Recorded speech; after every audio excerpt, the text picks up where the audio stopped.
the teacher who never stops learning. Welcome everyone on this live YouTube masterclass regarding lesson study.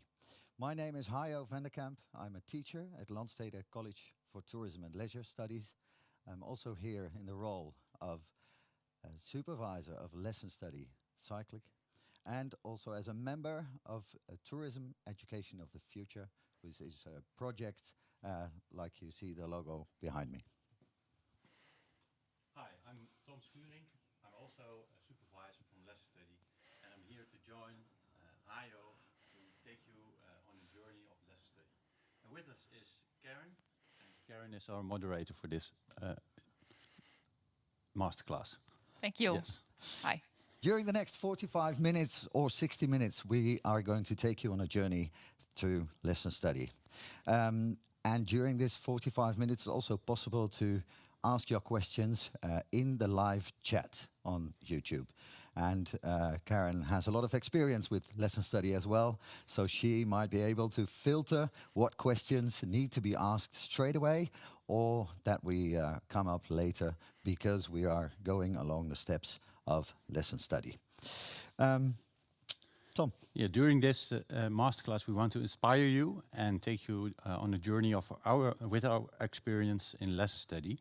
And we have some questions for you, which you can use to think about lesson study. You don't need to have answer them in the chat, but they are intended to make you think about the process. Yep. The first question, on an average per week, how much time do you spend talking about didactics? Dus on an average per week, how much time do you spend on talking about didactics? Lesson study, or in Japanese, yukyo kenkyu, is a process for improving education, and it's originated in Japan over 140 years ago. In the basis, it was implemented in elementary schools, and teachers collaborate in small groups, 4 to 5 persons, and they discuss all kind of learning objectives. And at the end of the cycle, they report all their learning objectives from lesson study. Yes. We will tell you about the concept lesson study. It's a cyclic program in which the student has a central role. So it's student-based. And it's about observing and also about research. And those components together make lesson study a program that is very suited and suitable for professional improvement and improvement of education. We have a second question for you. And this second question is aimed at those of you who are in a role as a team leader or team manager. My question to you is, when was the last time you observed students' behavior whilst visiting a lesson? So, when was the last time you, as a manager or team leader, observed students' behavior during visiting a lesson? We are now going to take you through the 7 steps of a lesson study cycle.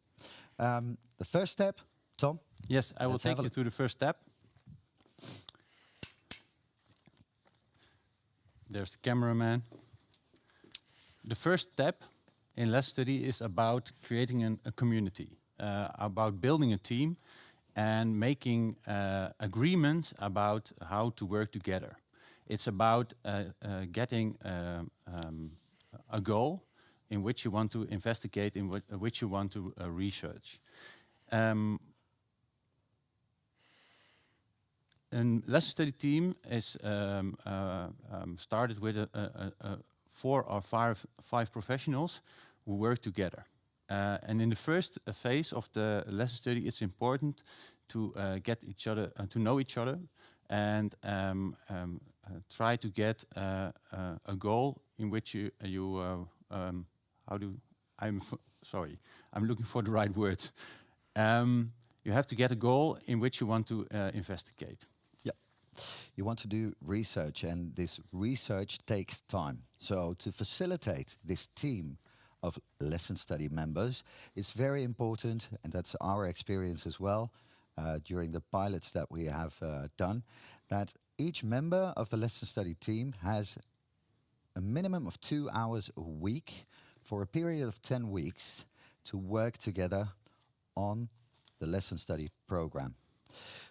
We introduced ourselves as process supervisors. So in addition, for those who are a supervisor of the process, it would be good to give them at least 1 hour extra, so 3 hours a week for a process supervisor, to also prepare each moment that you spend together with the lesson study team. This is a very important step, first step to take.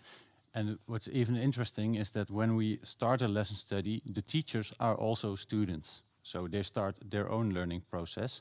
And if you invest in this step, it will pay off later on in the program.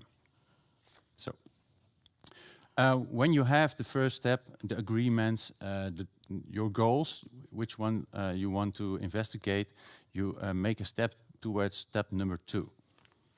How can we join step 2?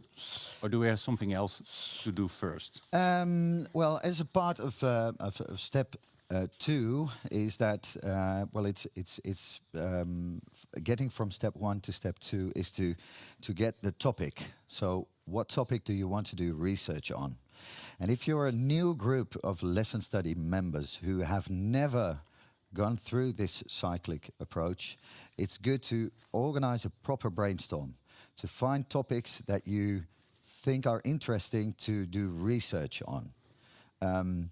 For example, because we have started these processes only with people who didn't have any experience, so what we did was we made that let them make a discrepancy analysis. And what do I mean with a discrepancy analysis is that you look at your student and you actually look at the student's behavior, and you start off with writing down what's their ideal behavior. How does a student behave during a lesson ideally? Not only the behavior, but also their attitude. So what do they behave ideally? Next step is to write down what's the actual behavior. So from our experience, how do students move in your classroom? How do they behave? What is their attitude? And these two things is what you call a discrepancy analysis. You bring this together as a lesson study team. You bring these analyses together and you start a dialogue. What comparisons do we have? What did you find interesting? And what did I think was interesting? And you come to certain topics that you want to do research on. And it's very interesting because as a teacher you have assumptions. Assumptions about pupils, about students, about colleagues. And it's in this part you challenge each other's assumptions by having a dialogue about it. Later on in the cycle we will find out why it's so important to be aware of your assumptions. Exactly. And after you've chosen the topic and you've chosen the thing you want to do research on really in this lesson study cycle is to find literature, right? To do research, to find both online and offline sources which you think you can use as a lesson study team to find an answer to the research question that you've formed. And we actually have a couple of examples of research questions that we did in the past, and it might be good to share some of these examples of research questions that we did with pilot groups. Yes. Yeah?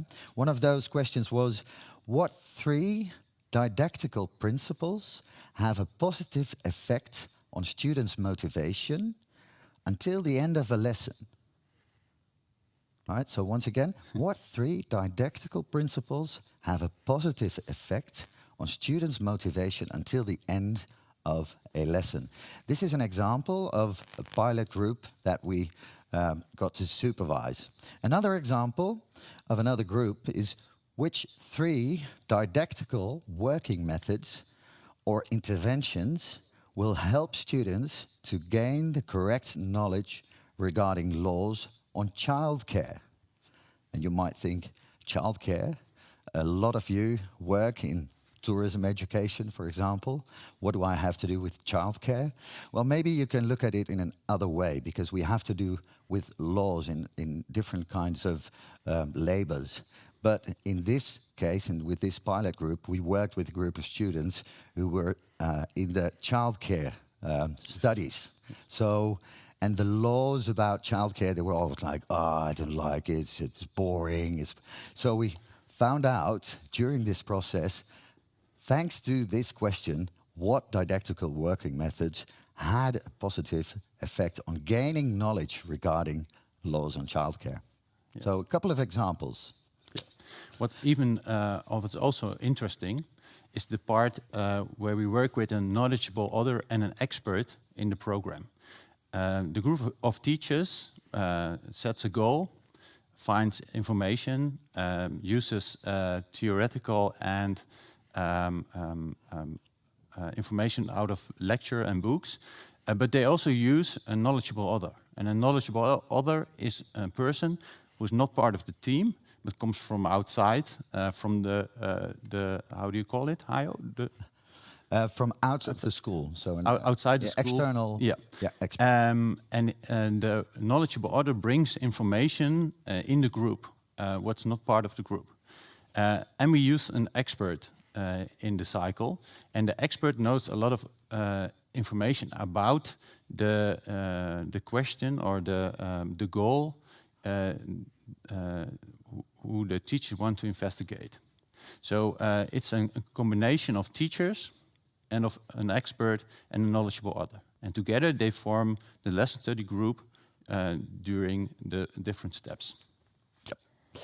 So this is a phase that takes some time. Yeah, you want to exchange ideas, and you want to bring all this found information, you want to bring this together.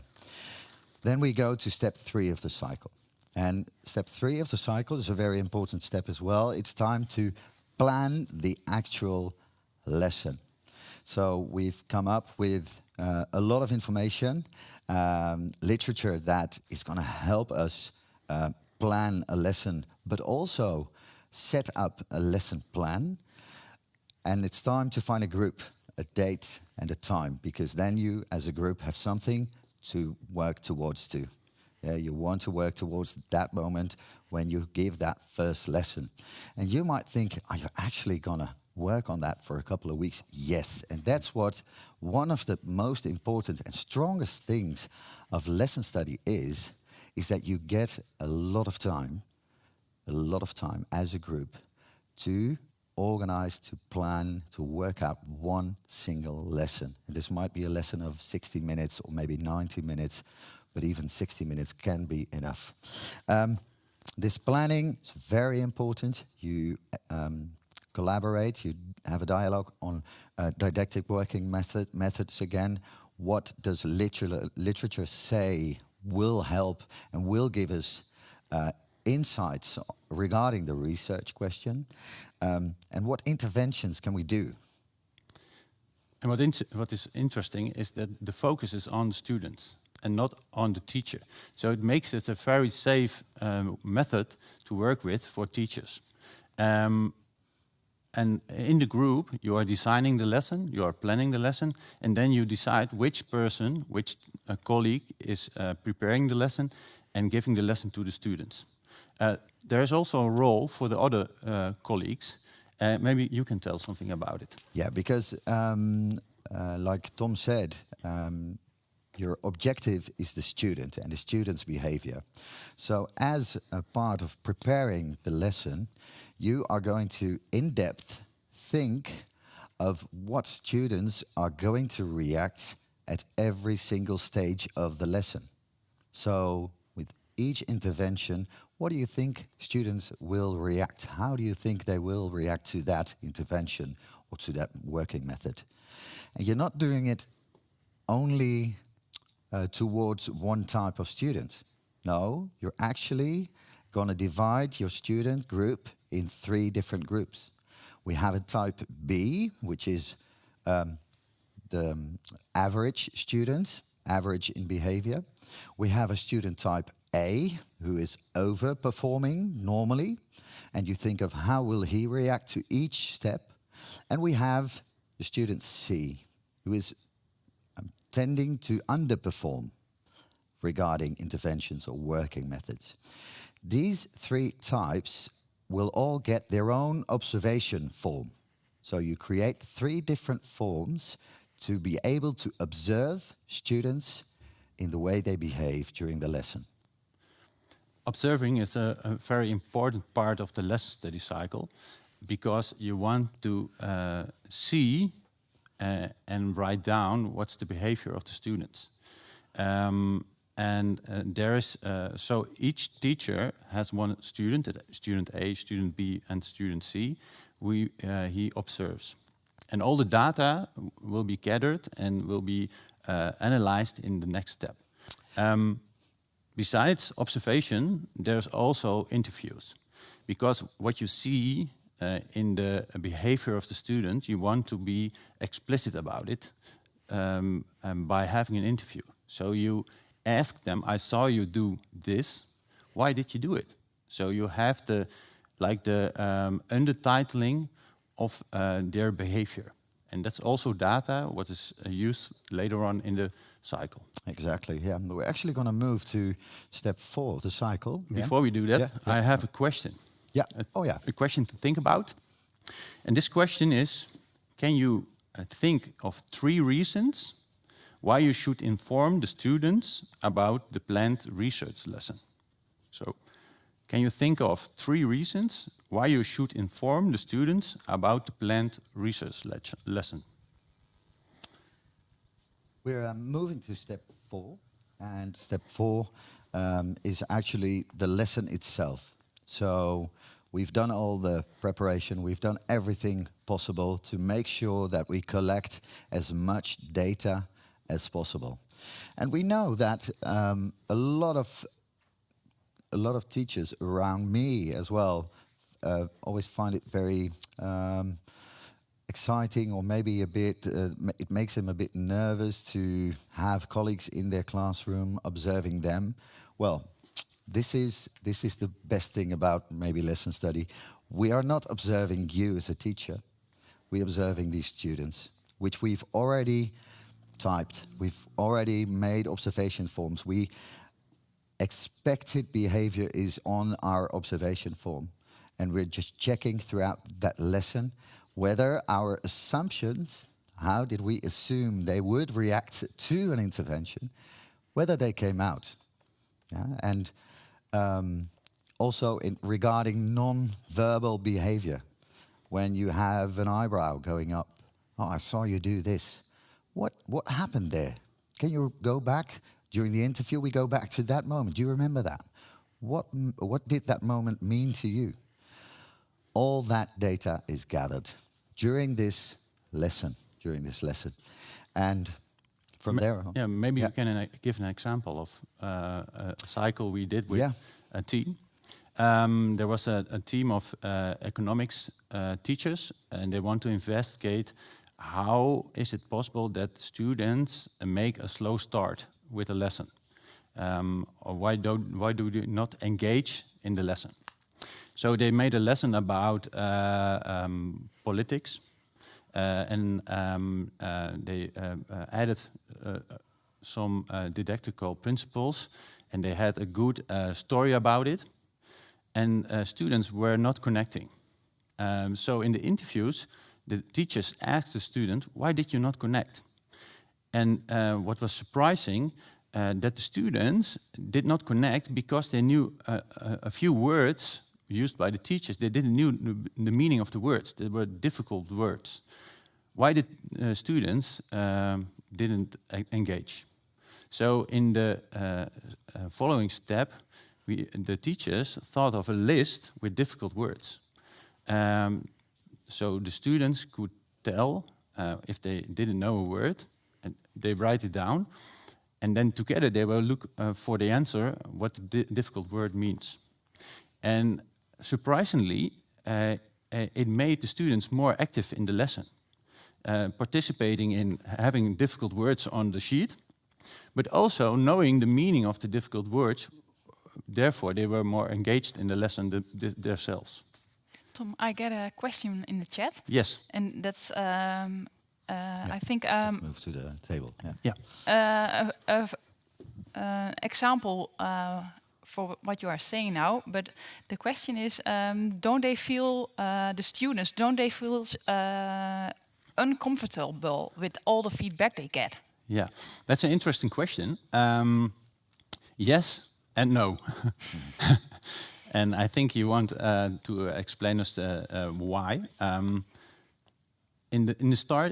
the start, the students feel uncomfortable about 4 or 5 teachers in the classroom watching over them, making notes.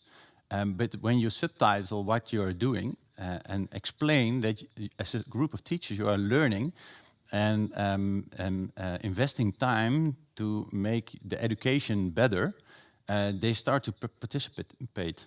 They want to be a part of it. They get enthusiastic, and they want to be a part of it, of the process of learning of teachers. Yeah. And I think it's very important to subtitle what you're doing. And that's why we ask you the question, why should you inform the students, is to take them with you in the process. One of the reactions the students gave during an interview, for example, after the lesson, yes, it felt uncomfortable at the beginning, but in the end, I love it, the way that you actually let me join you in your journey towards creating better education, wanting to be a better teacher. You show some kind of vulnerable.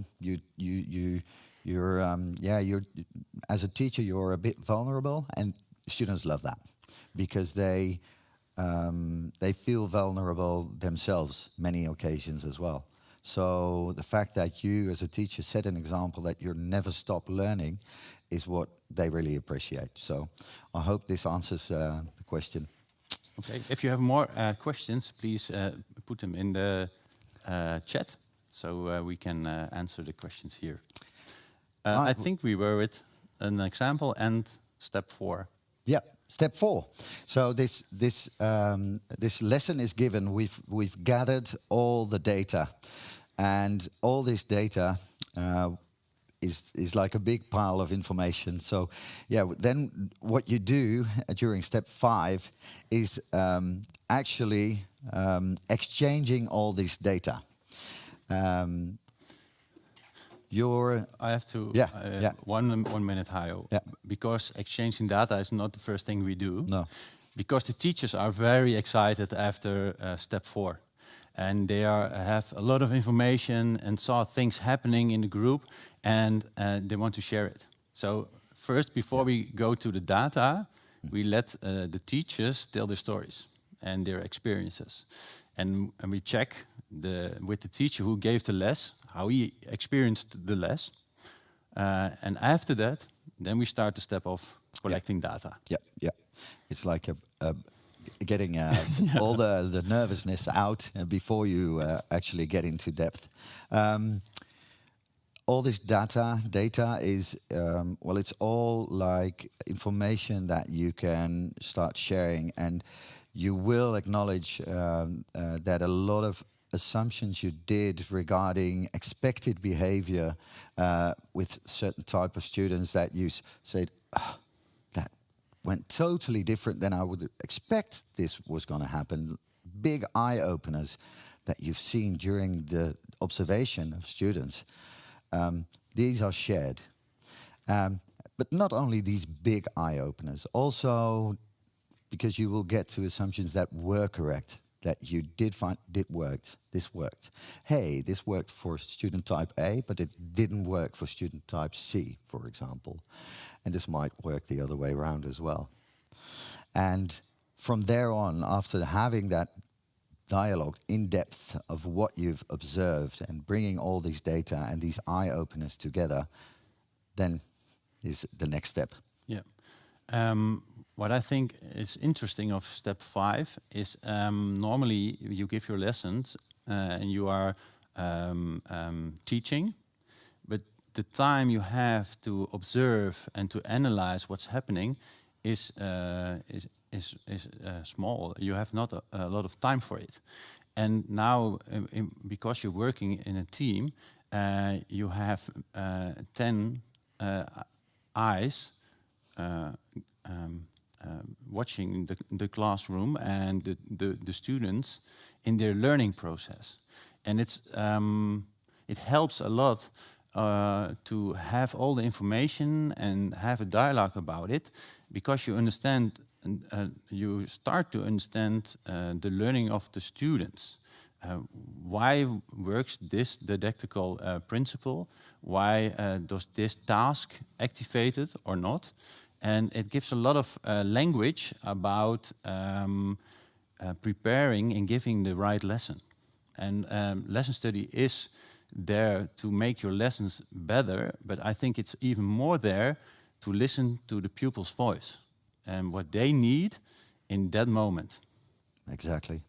And in addition to what Tom said, this is another big USB for lesson study, if you would ask us, is that because you take these observations of your students of today, they will learn you how you prepare your lessons for tomorrow, and not further than tomorrow.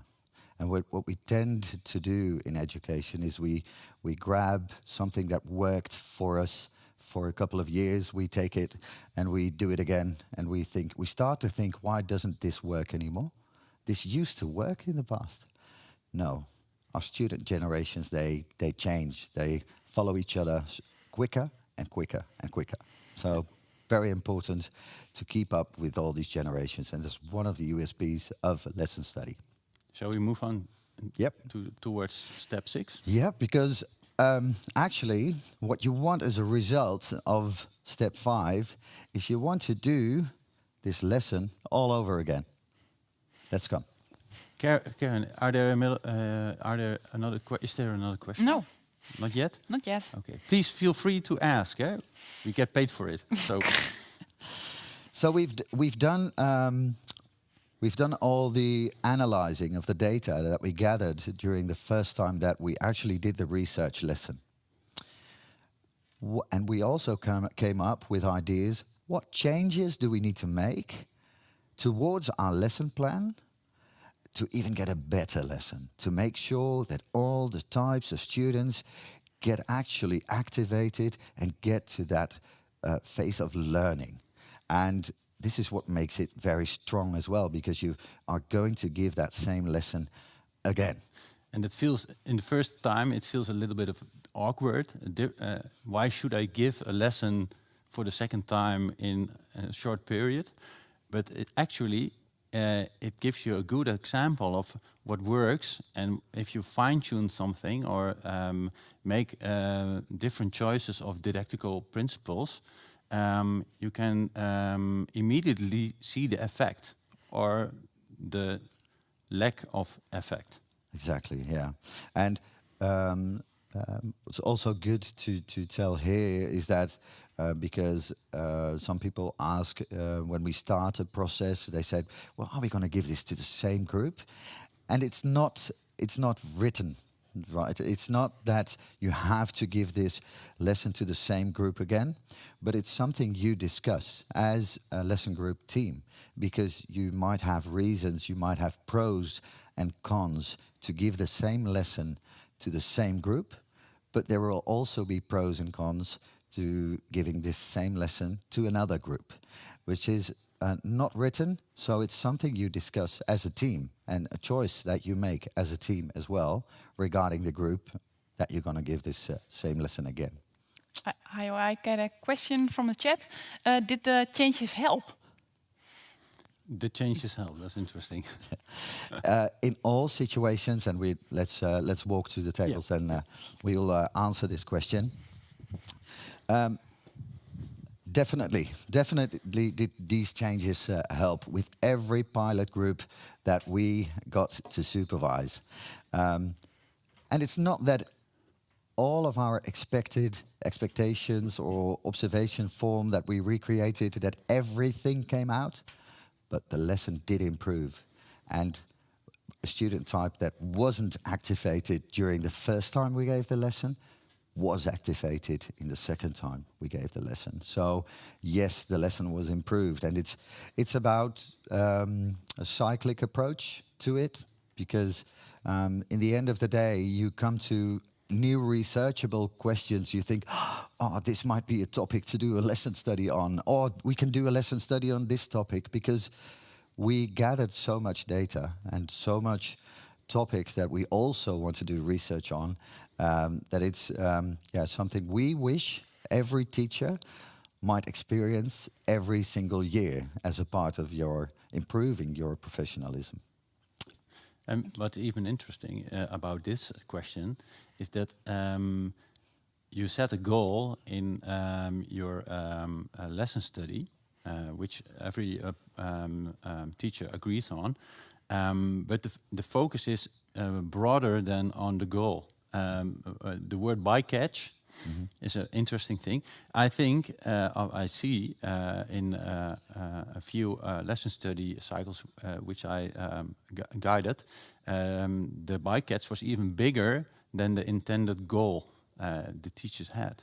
So you will can be surprised by working together, by having a dialogue about didactical principles, by planning the lesson, getting grip on complex questions, and there's a surprise around the corner, maybe. And I heard teachers say, "I didn't expect to learn this. It's like an open door, but now when I experience it myself, now it will be it's clear for me, and I can implement it in my lessons for tomorrow." There are hidden secrets present in taking part of a lesson study cycle. Hidden treasures. Hidden maybe. treasures. Hidden maybe treasures a better word. in the process. Any more questions, Karen? No. We've finished step 6 of the lesson study cycle, and this is doing this same lesson again after this these changes we made in our lesson plan, and then it's time to party, really. To gather all the harvests. What did we gain as a group? And I'd like to ask the producer to already set up the 7th step of the cycle, which is sharing. Because only 4 or 5 of you as a teacher had the privilege to go through this cycle, to learn so much about our students, and you want to share it, because what you've learned along the way is worth to share, and there's different ways to do it. Yeah. We can mention an example of a group we did lately. Yeah. Do you want to? Which group do you mean? With the the newspaper. Yeah, my brain is. We asked the group to. Yeah. Okay. The last final step is like celebrating, celebrating the harvest of new knowledge, of insights, of experiences, and with a group of teachers who are doing an education on being a teacher. And we asked them to write an article about it. And the article was designed to build up their harvest, their learnings in different steps. And it's very interesting because in that step you are reflecting on your own process, the process of the group, of working together, of following students, observing students, but also of making interviews, asking the right questions. So in a step of sharing comes all of the cycle together, and makes it like a, how do you call it, gets a spin towards the world, towards the organization for which the colleagues work. And I think in every lesson study cycle there is something worth to share. But there's also there are different forms to share their experiences. Yeah. And you can also, well, what we added was make sure your article is on the front page, right? You want to be on the front page of the New York Times about your. About I didn't mention the New York Times. No, we didn't. No, but a big newspaper to share your enthusiasm regarding what you've learned along the way. It's about time, yeah, to maybe put also the QR code behind us. In the back of us. That's what I wanted to say. Yeah. Because we've gone through this lesson study cycle. And maybe it's good to name point the different steps again, and then we blend it together and end with a QR code. Yep. Yeah. So step 1 of a lesson study cycle is organize your team of colleagues. Give them time to work on the program. Step 2 is about setting a goal and having a target in which you want to investigate, but also gather information. Think about where to investigate from theoretical principles, but gather information. And also inviting a knowledgeable other and an expert. Step 3 is look at your student. What do you think the student is going to do? Plan the actual lesson, get them organized, set a date, set a time, choose a group, and then write the expected behavior down on paper. And making observation forms, and interviewing forms. Yeah, and interviewing forms. And that's think of questions. Yeah, difficult part because you want to ask the right questions to make the learning visible. Step 4 is about teaching. Many of us are teachers, so it's maybe a little bit comfort zone, but also the phase where we have our colleagues observe the students, and it's the target to gather a lot of information, a lot of data, which we can address in step 5. Yep. Step 5 is getting the tension off the teacher, and then bring all the data together, and getting to the point. All right, what changes need to be made to the lesson to create an even better lesson? Yes, and you say even better lesson, but lesson study is mainly about the students. It's student-based, the learning of the student, and besides that, the learning of the professional, of the teacher, is the center of lesson study. And in step 6, we gather all the information. With all the new information, we adjust the lesson and give it for the second time to get new data and to check if the things we adjusted have a positive effect. And step 7 is why we are here. We had the privilege about 2 years ago to start a first pilot regarding lesson study. We have seen a lot of harvest. We have shared a lot of the learning moments with colleagues. We've started new groups of lesson study, and we want to extend this within Landstede Group.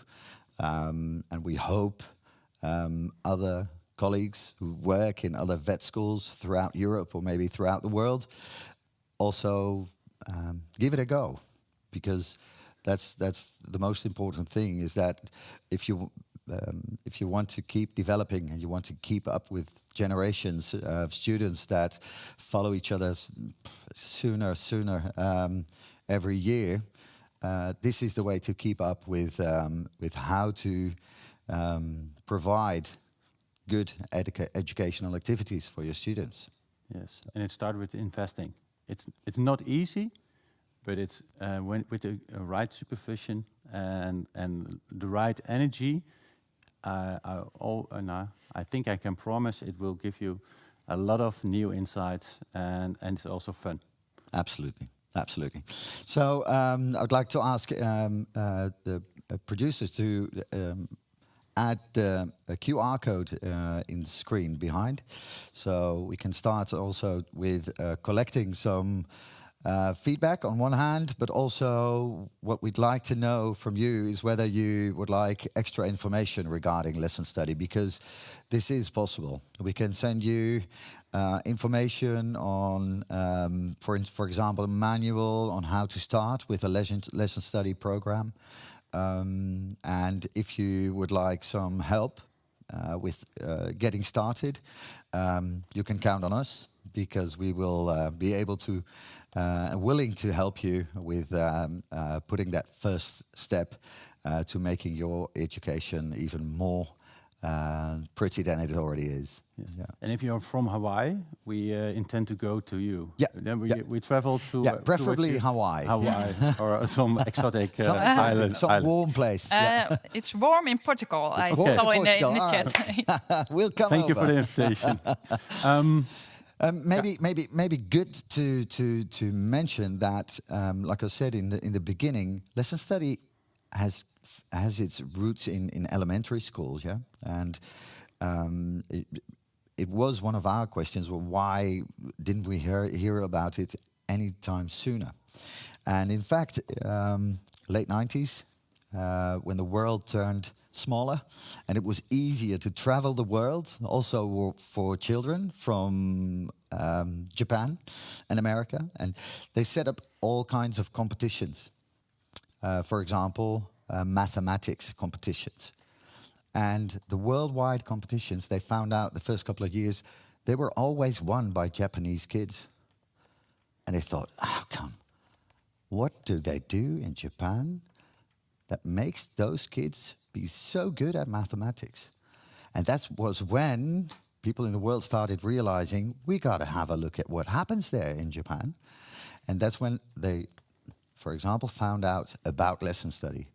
And it's found its way in elementary school throughout Europe and also in America over the past 2 decades already. Also in secondary schools. But regarding vet schools, which we work in, which lots of you work in, it's relatively new. And therefore, we think we have a gold in our hands regarding a very interesting and good way of improving your skills. Yeah, I think we can. How do you call it? The word "think" we can replace it by "believe." Yeah. We believe we have gold in our hands. Yeah. Let's study. Yeah, correct. Do we have room for some questions, if they are there? A little bit, but they are very enthusiastic about a manual. Okay. So that's a very good idea. And I have a question. She asks, maybe it's not the right time for this, but do teachers have preset rubrics when they evaluate the students? Oh, you mean, I think the question is regarding, do we have Yes, a form. forms? Yeah, we have examples of forms that can be used. Yeah, so they are available. They are part of the manual as well. So if you're interested in receiving them, please let us know. And with please let us know, I point at the QR code, because in the 7 questions, it's only a short questionnaire that we're asking you to fill out. One of the questions is to leave your email address if you want some more information or you want a manual. And you can also ask for some support from us regarding getting the first step. Any other questions, Karen? So maybe this one. Someone is asking about, does a student has their own portfolio with what is observed? I asked already that's not in our system, but I think it's an interesting question, Yeah. because it's about students, lesson study. And maybe this one is good to implement in the next sessions about taking the students and allowing them in the process. We also have a plan to take the pupil's voice more seriously and let the students take part of the process. So 2 or 3 students join the team of teachers in all the steps of getting a lesson, preparing a lesson, and their feedback and their questions and their ideas can be used. So we can even more be in align with the needs of the students. And I think this one is also interesting. Yes. Yeah. Why shouldn't we do it?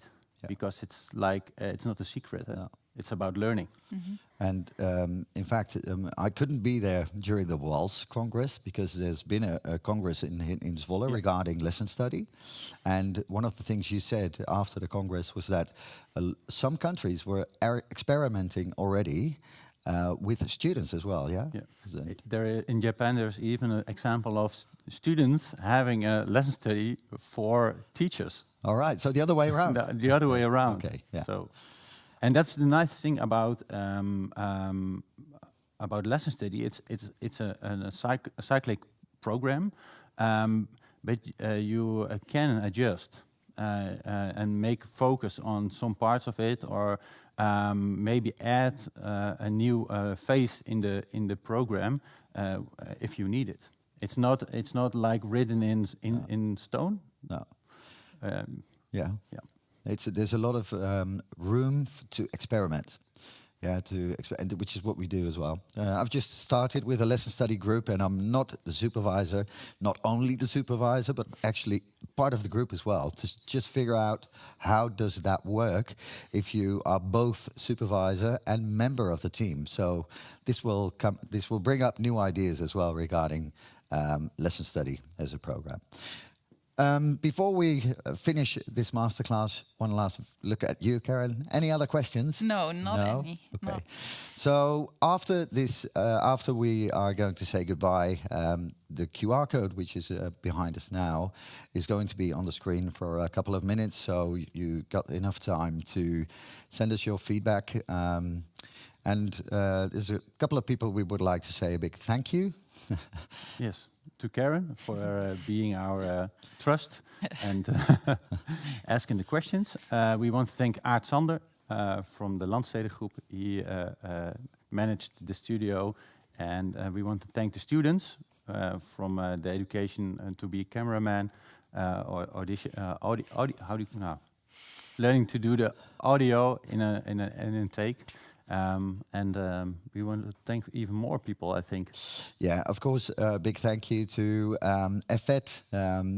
I take part in the Tourism Education of the Future, and which is funded by EFET and which makes it possible for people in the basis for tourism industry, but lesson study and that project come together here, so it's made possible also through EFET, so a big thank you to them.